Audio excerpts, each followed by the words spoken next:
Lo puasa, lo punya kuasa. Apa iya? Emang boleh sepuasa itu, Bang? Iya. Emang boleh sekuasa itu? Saya Denny. Saya John. Mari kita bedah di Live Connected Connected Podcast. Oke.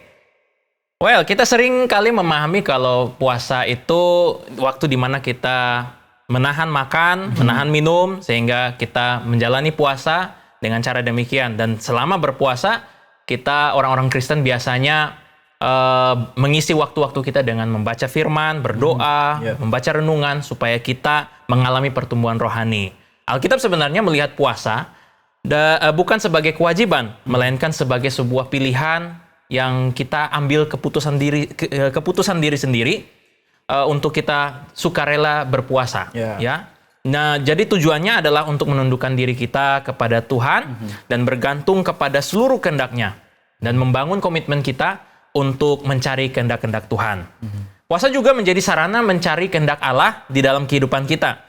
Kita mau minta supaya Tuhan menuntun kehidupan kita, kemudian kita mengambil keputusan-keputusan spiritual dalam hal kerohanian kita, kemudian kita meningkatkan hubungan kita dengan Tuhan, dan mendapat petunjuk di dalam kehidupan kita. Nah, contohnya seperti Yesus Kristus. Kita lihat bahwa Yesus Kristus, dia berdoa, berpuasa, sebelum dia melakukan pelayanannya di dunia ini. Nah, makanya buat saya secara pribadi, puasa itu adalah satu waktu tertentu di mana kita menyerahkan hidup kita, kemudian kita menarik diri dari segala hal-hal yang mengganggu hubungan kita dengan Tuhan.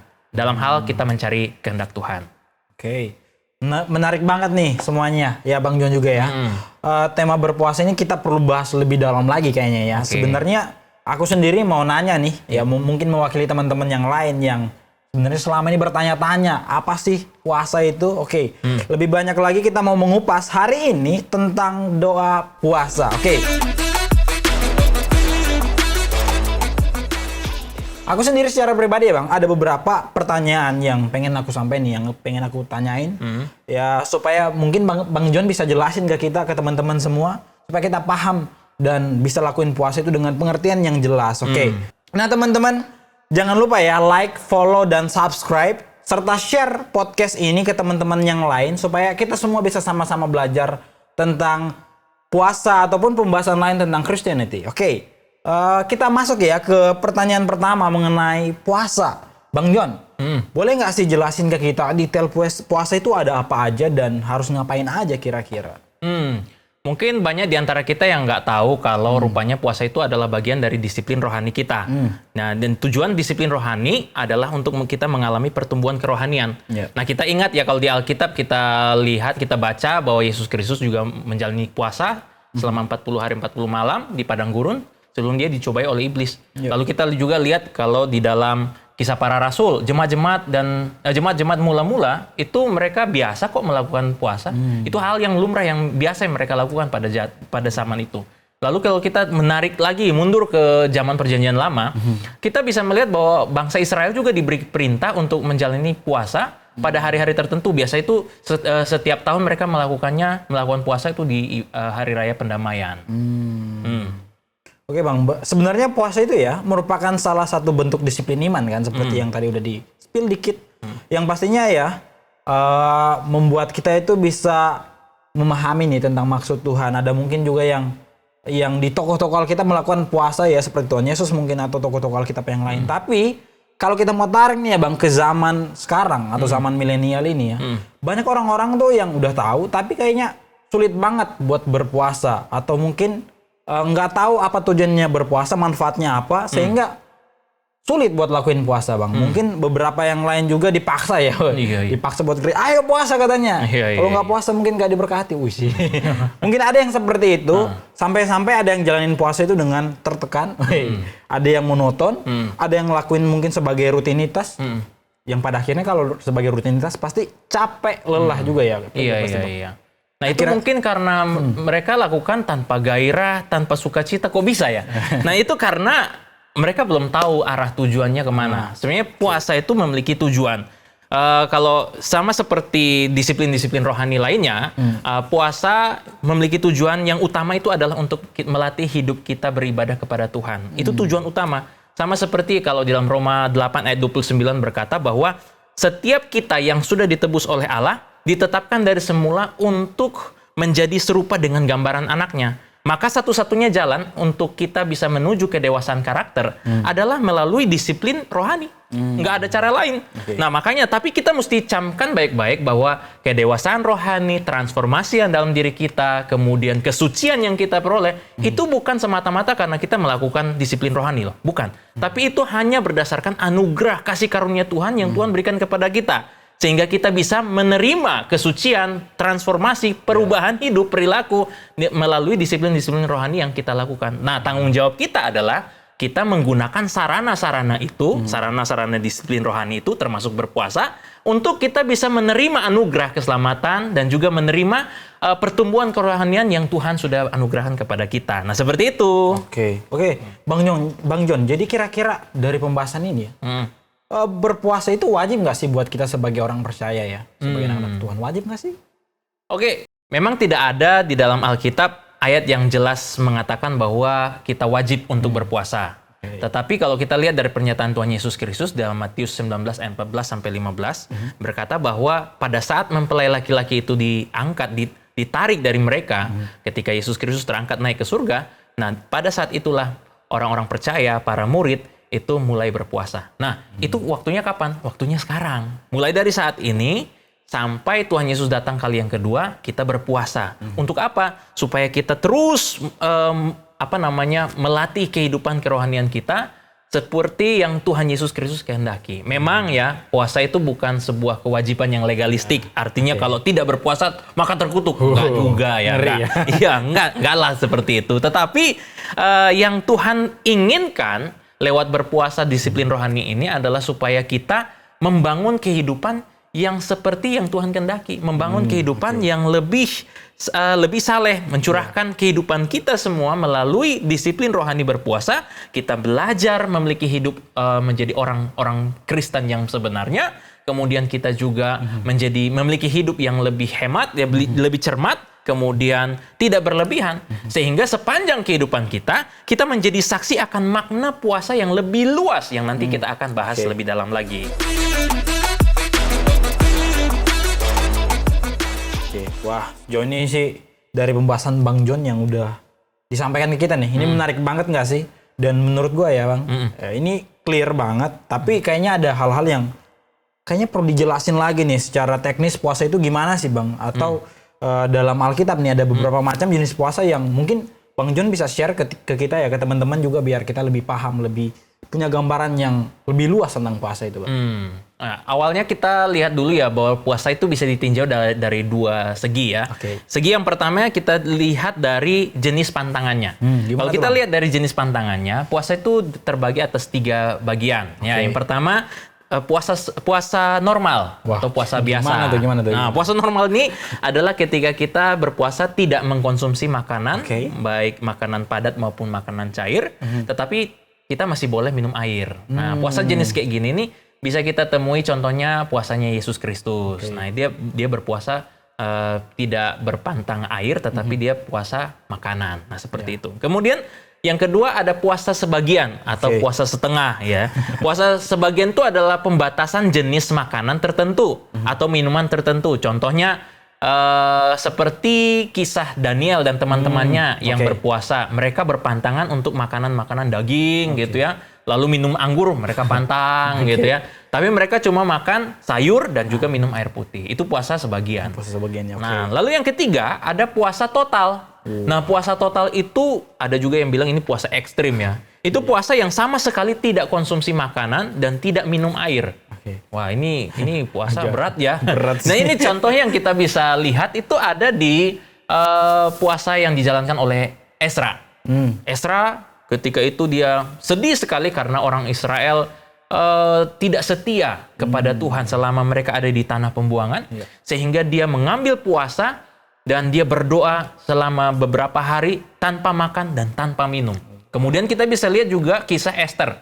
Kisah Esther, dia memerintahkan kepada Mordekai supaya orang Yahudi yang ada di tanah pembuangan bersama-sama dengan Esther berpuasa bersama-sama karena mereka sedang menggumuli tentang keselamatan mereka di tanah pembuangan tersebut. Nah, makanya kalau kita lihat inilah itu kalau kita tinjau dari jenis pantangannya ya. Nah, kalau kemudian kalau kita tinjau dari ibadahnya. Kalau kita tinjau dari ibadahnya, puasa itu dibagi menjadi 2 bagian. Apa aja tuh, Bang? Nah, yang pertama itu puasa pribadi. Puasa pribadi, puasa perorangan. Ya, itu contohnya seperti puasanya Daud. Ya, seorang diri dia berpuasa. Puasanya Yesus itu dia sendirian dia berpuasa. Kemudian ada puasa umum atau korporat. Nah, itu puasa bersama-sama. Yang contoh kalau kita lihat itu ada dalam puasa Esther. Dia bersama-sama dengan rakyat Yahudi yang ada di tanah pembuangan, mereka berpuasa bersama-sama, berdoa kepada Tuhan. Nah, seperti itu. Berarti kalau kita lihat tadi ya, dijelasin secara pantangan, jenis puasa ada 3 ya. Puasa penuh, ya, puasa penuh, puasa sebagian, dan puasa total. Tapi kalau dari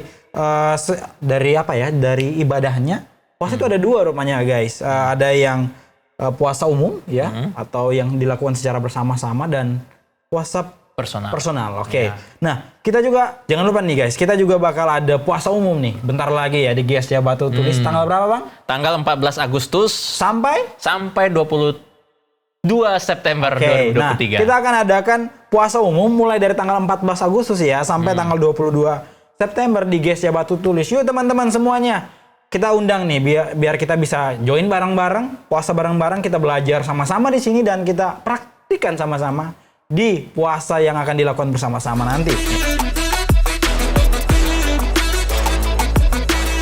Oke, lanjut Bang John. Tapi ada satu lagi yang aku mau tambahin ya. Boleh. Apa tuh, Bang? Di dalam puasa itu sebenarnya ada nih hal yang menarik. Puasa puasa supra alamiah. Ngeri ya dari bahasanya. Bukan suprafit ya. Jadi puasa supra alamiah, yaitu puasa yang dilakukan tidak bisa kita ulangi lagi karena itu kalau tanpa ada panggilan khusus atau tanpa ada pemeliharaan ajaib dari Allah. Wah, kita nggak bakal bisa melakukan puasa yang jenis seperti itu. Ini contohnya puasa yang dijalani oleh Musa. Musa berpuasa selama 40 hari, 40 malam tanpa makan dan tanpa minum. Coba bayangkan. Betul nggak? Kalau bukan karena penyertaan Tuhan yang ajaib, kayaknya kita nggak bakal bisa sih. Ada lain alam. Iya, gitu. Tiba-tiba kita berpuasa kemudian ada di beda alam gitu ya. Iya. Nah, ada juga contoh yang lain lagi, Elia. Elia juga puasa 40 hari 40 malam tidak makan dan tidak minum selama perjalanannya menuju ke Gunung Horeb. Nah, seperti itu. Oke Bang, itu tadi kan kita udah bahas ya tentang puasa dan segala teknis-teknisnya. Aku harap sih teman-teman bisa pahami ya sejauh ini. Tapi kalau nggak bisa, ulangin lagi. Sekarang kita mau bahas nih mengenai hal-hal yang sering kita dengar mungkin ya. Statement-statement yang berkaitan dengan puasa. Mungkin Bang John bisa jelasin ke kita ya secara ini. Karena biasanya kan kita bakal mikir ini benar nggak sih, ini mitos nggak sih, ini fakta nggak sih. Teman-teman mungkin bisa kita selidiki bareng-bareng nih sama Bang John. Bisa nggak sih bantu kita buat jelasin sih, Bang? Boleh dong. Beberapa statement. Silakan, hajar.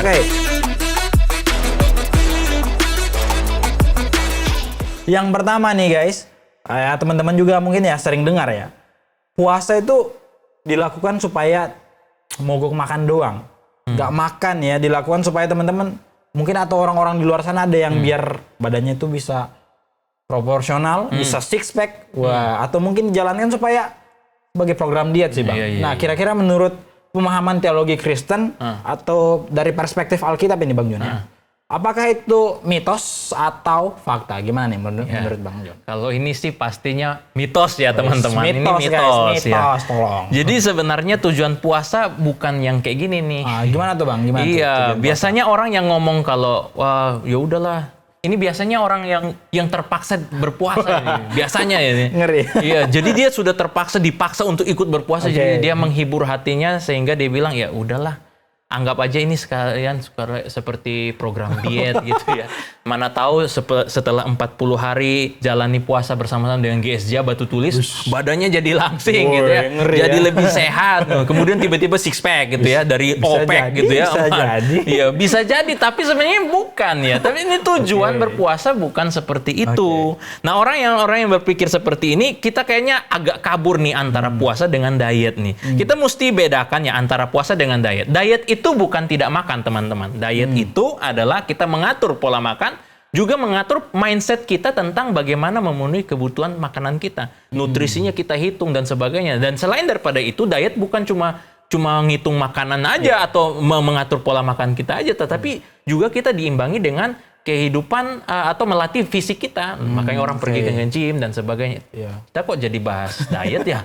Ini karena ada pertanyaan tentang diet nih ya. Padahal kita bahas tentang puasa nih ya bro ya. Oke, jadi teman-teman kita simpulkan lagi ya. Puasa sama dengan program diet itu mitos. Ya, mitos. Diingat sekali lagi mitos. Oke, lanjut nih Bang John. Apa puasa itu kan ada orang yang biasa berpikir ya, puasa itu adalah salah satu cara biar keinginannya itu bisa dipenuhi sama Tuhan. Jadi dengan puasa mungkin dia pengen Lamborghini, wis ngeri ya. Iya. Atau mungkin pengen liburan kemana-mana, bisa traveling kemana-mana. Jadi dia puasa supaya keinginan-keinginannya yang kelihatan keren itu terpenuhi. Nah, Bang John kira-kira ini mitos atau fakta, tolong dijelasin dong Bang. Biar kita Ini aku ngerti nih arahnya mau kemana. Makin kesini makin kesana nih ya. Iya, jadi ada orang yang berpikir kalau mereka berpuasa, jadi keinginan mereka akan terkabul karena kita minta sama Tuhan. Tuhan, aku kan udah puasa, maka Tuhan jawablah pergumulanku gitu ya. Waduh, kita mesti belajar sama-sama ya. Puasa itu bukan aksi mogok makan. Nah, diingat guys. Ingat ya. Mogok makan. Seperti yang dilakukan oleh para demonstran di depan gedung DPR atau di depan gedung istana presiden. Lalu mereka berpuasa mogok makan supaya permintaan mereka itu dikabulkan sama pemerintah. Puasa tuh bukan gitu. I see. Puasa tuh bukan kita mogok makan lalu minta Tuhan kabulin dong permintaan saya. Ya, jadi misalnya kalau kita sedang bergumul dalam masalah, lalu kita minta Tuhan tolong ya Bapak berkatilah saya, kemudian kita minta supaya Tuhan perhatikanlah kehidupan saya punya masalah nih. Kita berdoa dan berpuasa. Nah, kita berpuasa untuk memohon Tuhan menyatakan kehendaknya kepada kita. Bukan kita minta Tuhan untuk mengangkat masalah dari kita. Karena gini, Tuhan tuh lebih memilih untuk mengubah kita daripada mengubah keadaan kita. Itu mesti dipahami bersama-sama ya. Supaya kita punya mindset yang luas tentang anugerah Tuhan dalam menyertai kita dalam memberikan pemenuhan kebutuhan kita. Bukan karena kita yang minta, tetapi memang itu adalah anugerah yang Tuhan berikan kepada kita. Nah, makanya apa yang Dia ingin perbuat itu yang Dia ajarkan kepada kita lewat ketika kita berdoa, ketika kita berpuasa, maka kita bisa mengetahui apa yang Tuhan inginkan, yang mau Tuhan nyatakan lewat masalah yang sedang kita gumuli. Nah, seperti itu. Oke Bang, thank you buat penjelasan yang kedua tadi ya. Nah, sekarang ini ada statement juga yang mungkin kalau kita sangkut pautkan ya, mungkin berkaitan juga ya dengan poin yang kedua. Biasanya orang-orang tuh ada yang punya statement gini nih. Puasa dijalankan untuk mengubah keputusan Tuhan yang sudah dirancang untuk kita. Jadi Tuhan rancangin ini nih buat kita nih misalnya Bang. Tuhan rancangin ini buat kita. Tapi tiba-tiba karena kita berdoa puasa, ada orang-orang yang percaya Tuhan bisa ubahkan jadi yang ini. Ini keinginan kita nih. Ini yang Tuhan udah rancangkan bisa berubah tuh. Apakah benar ada seperti itu Bang? Apakah itu mitos atau gimana sih Bang? Tolong dijelasin. Nah, sekali lagi itu mitos ya. Itu sekali lagi itu mitos. Mitos guys. Ya. Jadi tolong jelasin Jadi Bang. gini, kita tidak bisa langsung bilang kalau ketika kita berdoa dan berpuasa, maka kita mampu untuk mengubah keputusan Tuhan. Wih, itu keren sekali ya. Kita bisa mengubah keputusan yang maha kuasa. Waduh, yang berarti yang lebih berkuasa kita dong, bukan Tuhan. Nah, kita mesti pelajari sama-sama bahwa sebenarnya kita tuh tidak serta-merta mengetahui keputusan Tuhan yang mana yang sebenarnya yang kita sedang jalani, bukan? Nah, karena kalau kita lihat, memang adakah di antara kita yang ketika kita berdoa lalu Tuhan berbicara menyatakan kehendaknya secara audible? Anakku, aku sedang mempersiapkan jalan. Enggak, itu di zaman para nabi iya, itu zaman pewahyuan ya. Tapi kita di zaman anugerah ini, kita dituntut untuk belajar dari firman. Tuhan berbicara lewat firman Tuhan. Tetapi tidak lagi dengan secara audible gitu, lalu Tuhan menuntun kita, menyatakan kehendaknya kepada kita. Nah, tidak seperti itu. Nah, maksudnya gini, kita tidak pernah benar-benar mengetahui manakah kehendak Allah. Apakah yang iya, apakah tidak, apakah tunggu nanti. Kita nggak ada yang tahu seperti itu. Contoh, saya cerita sedikit ya, kalau bapak saya itu mengidap penyakit kanker nasofaring stadium akhir, lalu dirawat di Cipto Mangunkusumo, lalu menjalani proses kemoterapi dan radiasi selama berkali-kali, dan akhirnya dokter menyerah. Kemudian kita berdoa, berpuasa, jemaat-jemaat juga berdoa, berpuasa semuanya. Tapi kita nggak tahu apakah Tuhan akan menambahkan usia bapak saya atau tidak. Ujung-ujungnya dokter menyerah. Kemudian kembali ke Kupang, lalu kita tidak tahu apa yang akan terjadi. Tapi puji Tuhan, rupanya hari demi hari kita jalani, dan pada akhirnya tahun 2018 lah baru bapak saya meninggal. Selama 6 tahun, Tuhan tambahkan usia kepada bapak saya. Nah, dari setelah perjalanan itu baru kita mengerti, oh iya ya, pada saat tahun 2011 itu kami berdoa, rupanya Tuhan betul tambahkan 6 tahun. Nah, jadi makanya kita tidak tahu apakah waktu kita berdoa, lalu Tuhan menyatakan jawabannya. Enggak, kita enggak langsung tahu, tapi kita bisa menjalaninya. Makanya kalau ketika kita berdoa dan berpuasa, tidak serta-merta langsung kita mengetahui kehendak Tuhan. Enggak. Tetapi doa puasa itu membuat kita lebih siap menerima kehendak Tuhan. Apa yang Tuhan mau nyatakan lewat kita. Apa yang Tuhan mau perbuat kepada kita. Jadi doa puasa bukan memaksakan kehendak kita, tapi membuat kita jadi siap menerima kehendak Tuhan. Nah, bisa dipahami ya? Oke Bang, thank you Bang. Jadi teman-teman kalau puasa ya, puasa biar kita dapat kehendak Tuhan dong. Jangan dipaksain kehendaknya buat Tuhan. Ngeri itu. Oke.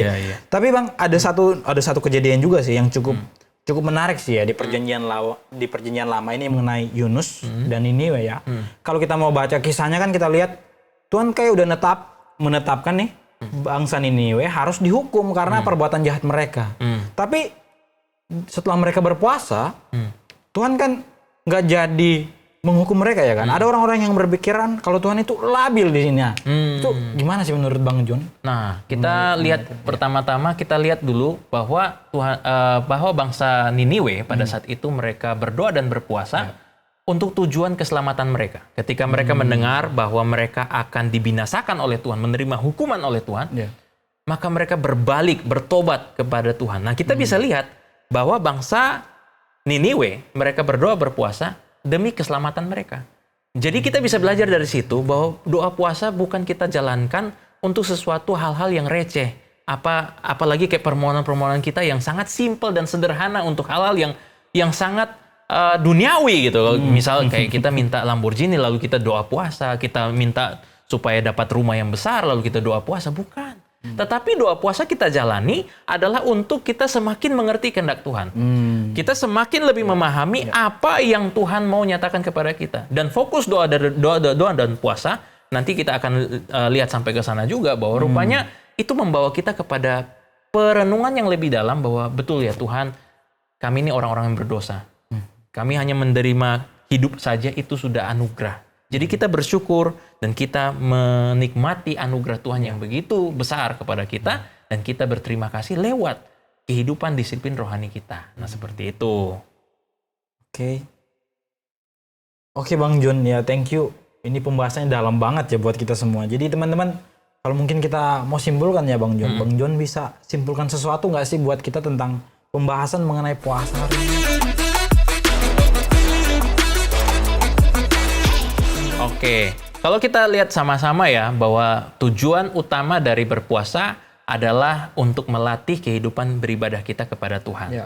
Nah, menurut John Calvin, John Calvin mengatakan bahwa ada 3 tujuan dari puasa yang sah dan benar sesuai dengan Alkitab. Yang pertama, puasa itu bertujuan untuk menyangkal dan menundukkan diri kita, tubuh kita, melatih membatasi diri kita dari kehidupan dan keinginan hidup yang boros. Iya, dan sia-sia. Nah, makanya puasa kan kita kan menahan dari makan ya. Kita menahan dari makan dan minum, kita menahan diri dari pemuasan kehidupan kita. Nah, ini menjadi salah satu contoh praktis dari penerapan firman Tuhan bahwa manusia itu bukan hidup dari roti saja, tetapi dari setiap firman Tuhan yang keluar dari mulut Allah. Nah, makanya kita lihat rupanya bukan karena makanan yang membuat kita bertahan hidup. Ingat ya, bahwa rupanya anugerah Tuhan semata-mata lah yang memberi kepada kita kesempatan demi kesempatan untuk kita bisa bertahan hidup di dunia ini. Lalu kita memperoleh nutrisi dari makanan yang akan memberkati tubuh kita, tetapi yang memberi kehidupan ini adalah Tuhan. Nah, itu maksud firman Tuhan. Nah, lalu yang berikutnya, yang kedua, puasa itu erat kaitannya dengan disiplin berdoa. Nah, untuk mempertajam kepekaan dan juga kesiagaan kita dalam memanjatkan doa. Nah, doa puasa dilakukan setiap kali kita dalam keadaan mendesak dan dalam curahan isi hati kita melalui doa kita kepada Tuhan. Lalu doa puasa juga dilakukan ketika kita mencari kehendak Tuhan, sehingga kita tahu manakah kehendak Allah, manakah yang baik, manakah yang sempurna. Kita jadi lebih paham, lebih peka bagaimana membedakan kehendak Allah. Nah, yang ketiga, tujuan dari puasa adalah ekspresi kita, merendahkan diri kita ketika kita menyadari bahwa kita ini adalah orang-orang yang hina. Kita adalah orang-orang yang berdosa, orang-orang yang tidak layak, tetapi Tuhan berbelas kasihan memberikan anugerahnya, pengampunannya kepada kita, sehingga kita bisa menerima kehidupan yang kekal daripada Tuhan. Kita bisa lihat seperti cerita Niniwe tadi, bahwa ketika kita berdoa berpuasa, kita tahu kita ini manusia yang berdosa, lalu kita menerima anugerah pengampunan. Itulah esensi dari doa puasa kita, bahwa kita mengucap syukur untuk setiap kehidupan kekal yang Tuhan sudah anugerahkan kepada kita. Oke, berarti tujuan, sekali lagi ya guys ya, mau ditekanin nih, tujuan utama dari puasa itu adalah hubungan kita dengan Tuhan juga ya, supaya kita terus memperoleh anugerah Tuhan dalam hidup kita ya. Jadi bukan keinginan kita yang dikedepankan waktu puasa, tapi hubungan kita dengan Tuhan. Oke. Sampai di sini ya dulu untuk pembahasan kita mengenai apa nih Bang? Mengenai doa puasa ya. Jadi teman-teman, kalau ada teman-teman yang mau nanya lebih lagi, yang mungkin ada pertanyaan-pertanyaan yang selama ini terselubung dalam hati dan pikirannya, silakan limpahkan di komen-komen kita di podcast ini dong. Ya. Jadi kalau teman-teman yang mau nanya silakan. Mungkin kita bisa bahas lagi di sesi-sesi berikutnya. Kalau pertanyaannya menarik dan menggugah hati kita dan kita digerakkan oleh Tuhan. Asik ya. Siapa tahu itu bisa menjadi topik pembahasan kita yang berikutnya ya. Betul. Iya. Jadi ayo share, tonton dan lakukan puasa bareng kita ya. Di GSJ Batu Tulis tanggal 14 nanti supaya kita sama-sama jalanin dan hidupin juga apa yang benar buat Tuhan. Jadi Jadi teman-teman nanti jangan lupa untuk bisa hubungi mungkin IG Instagram gereja aja ya. DM aja Instagram gereja untuk tanya-tanya mengenai tanggal atau waktunya kapan. Kemudian kita pengen sih ya kita sama-sama nanti menjalankan berdoa dan berpuasa bersama-sama di GSJ Batu Tulis Jakarta. Tuhan Yesus memberkati kita semua. Oke, jangan lupa lagi nih guys, jangan lupa like, follow, tolong subscribe ya. Subscribe dan share video ini supaya makin banyak orang yang diberkati, bukan cuman kita, tapi ada orang-orang lain juga yang mungkin butuh video ini. Oke. Amin. Tuhan Yesus memberkati. Sekali lagi, pertanyaan seputar Christianity limpahkan di komen di bawah podcast ini. Oke, Tuhan Yesus memberkati.